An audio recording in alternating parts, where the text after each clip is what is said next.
वकिली क्षेत्रात येणाऱ्या नवीन वकिलांसाठी देशातील पहिल्या advocate academy and research centre महाराष्ट्रात सुरू करण्याचा निर्णय महायुती सरकारनं घेतलाय। त्याचं भूमिपूजन नुकतंच ताळोजा येथील देवेंद्र फडणवीस यांच्या हस्ते पार पडलं। या अकादमीचं महत्त्व लक्षात घेऊन देवेंद्र फडणवीस यांनी 10 कोटी रुपयांचा निधी देणार असल्याचं जाहीर केलं। शासन आणि समाजाला ही अकादमी उपयुक्त ठरणार आहे। तसंच यामुळे न्यायदानाच्या क्षेत्रात उत्तम काम होईल। त्यामुळे येथे शिकणाऱ्या वकिलांना विद्यावेतन देण्याचंही फडणवीस यांनी स्पष्ट केलंय।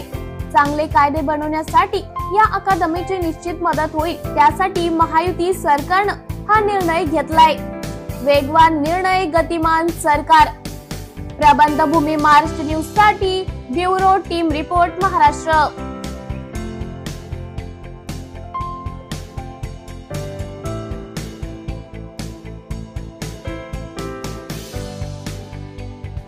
ताज्या व महत्त्वाच्या बातम्या बघण्यासाठी प्ले स्टोअर वर जा, प्रबंधभूमी ॲप डाउनलोड करा व या धावपळीच्या जीवनात अपडेट रहा।